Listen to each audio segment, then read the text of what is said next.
की असम के गवर्नर श्री लक्ष्मण प्रसाद आचार्य जी,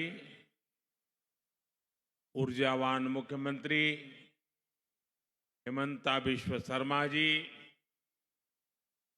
केंद्र सरकार में मेरे साथी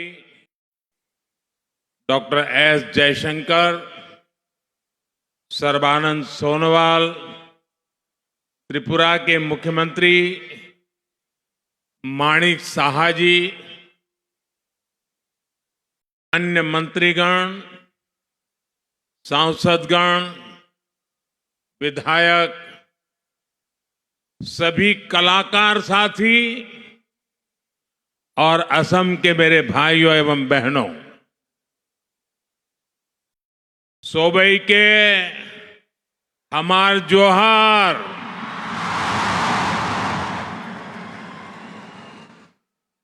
मोर भाई बहन सब तहने केर की खबर अपना लोग अटाई के मोर आंतरिक उलोक जोनाइसु आज यात उपस्थित हुई मोय बोर आनंदिता होइसो। भाइयों बहनों, आज असम में यहां एक अद्भुत माहौल है, ऊर्जा से भरा हुआ माहौल है। उत्साह, उल्लास और उमंग से ये पूरा स्टेडियम गूंज रहा है।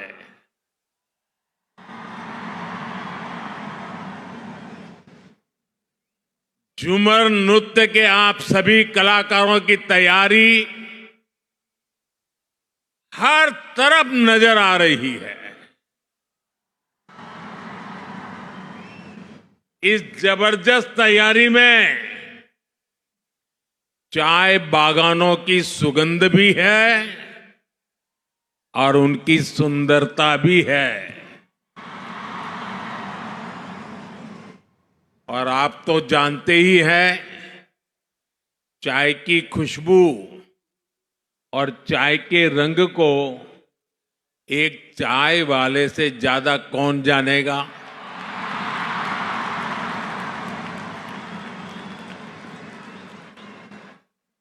इसलिए झूमर और बागान संस्कृति से जैसे आपका खास रिश्ता है ना, वैसा मेरा भी रिश्ता है।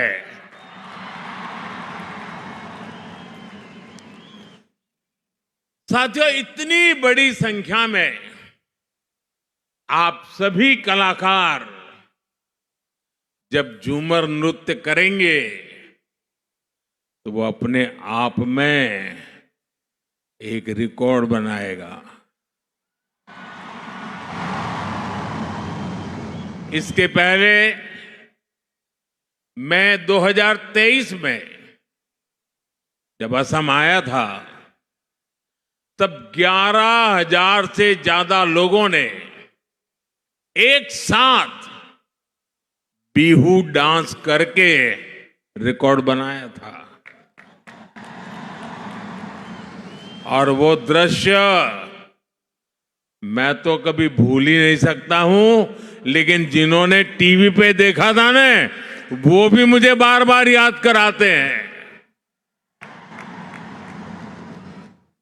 अब आज फिर से एक बार मैं वैसे ही दृश्य का, अद्भुत प्रस्तुति का इंतजार कर रहा हूं।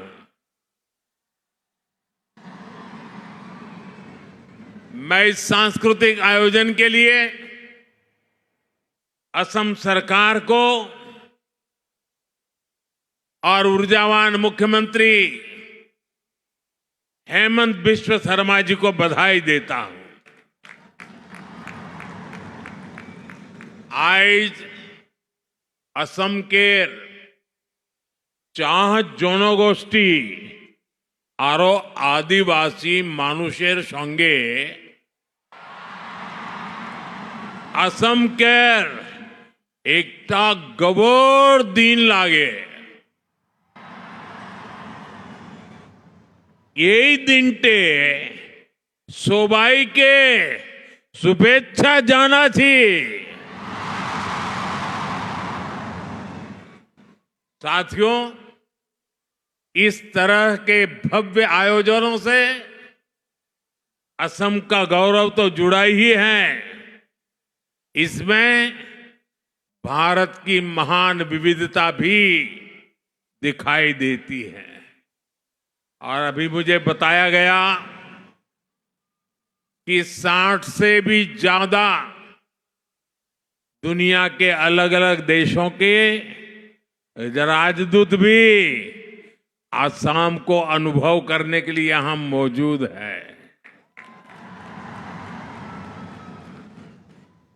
एक समय था जब देश में असम और पूर्वोत्तर के विकास की भी उपेक्षा हुई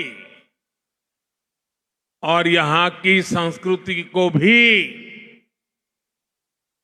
नजरअंदाज किया गया। लेकिन अब पूर्वोत्तर की संस्कृति का ब्रांड एम्बेसडर खुद मोदी ही बन चुका है।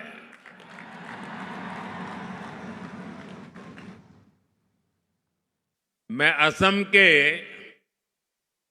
काजीरंगा में रुकने वाला दुनिया को उसकी जैव विविधता के बारे में बताने वाला पहला प्रधानमंत्री हूं।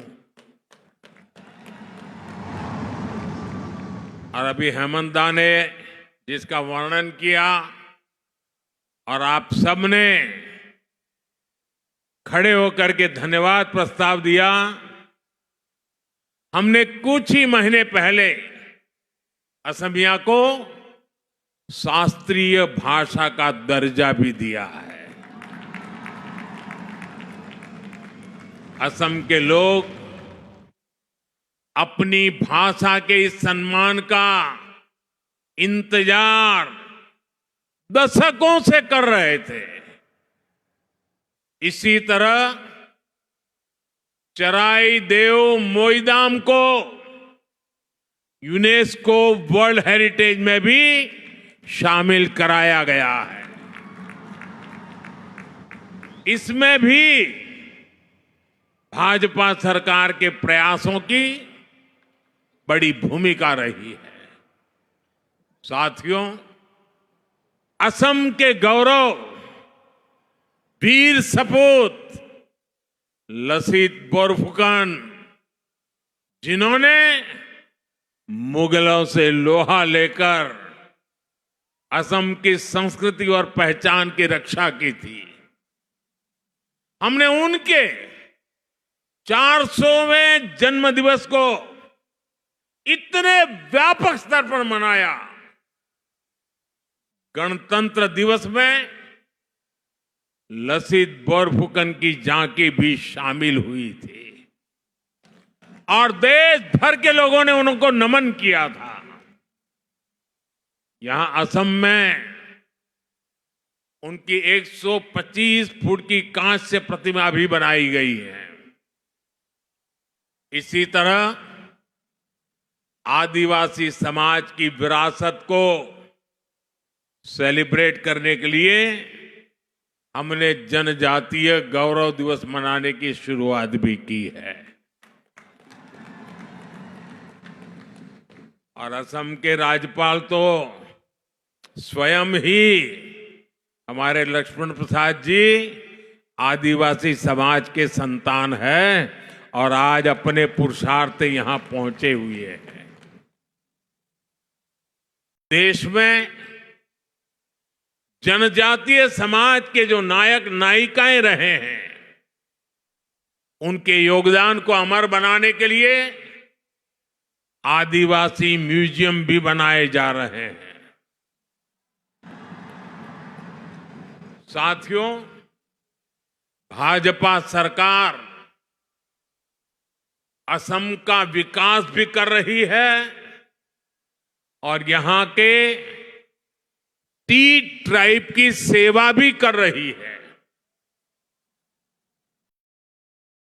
बागान कर्मियों की आय बढ़े, इस दिशा में असम टी कॉरपोरेशन के कामगारों के लिए बोनस की घोषणा भी की गई है। खासकर बागानों में काम करने वाली हमारी बहनें, हमारी बेटियां, गर्भावस्था में उनके सामने आय का संकट पैदा हो जाता था। आज ऐसी करीब 1.5 लाख महिलाओं को गर्भावस्था में 15,000 रुपये की सहायता दी जा रही है ताकि उन्हें खर्च की चिंता न रहे। हमारे इन परिवारों के अच्छे स्वास्थ्य के लिए असम सरकार चाय बागानों में 350 से ज्यादा आयुष्मान आरोग्य मंदिर भी खोल रही है। टी ट्राइब के बच्चों के लिए 100 से ज्यादा मॉडल टी गार्डन स्कूल भी खोले जा गए। करीब 100 स्कूल और भी खोले जा रहे हैं। टी ट्राइब के युवाओं के लिए ओबीसी कोटा में 3% आरक्षण की व्यवस्था भी हमने की है। असम सरकार भी इन युवाओं को स्वरोजगार के लिए 25,000 रुपये की सहायता दे रही है। टी इंडस्ट्री और उसके कामगारों का ये विकास आने वाले समय में पूरे असम के विकास को गति देगा। भारत माता की।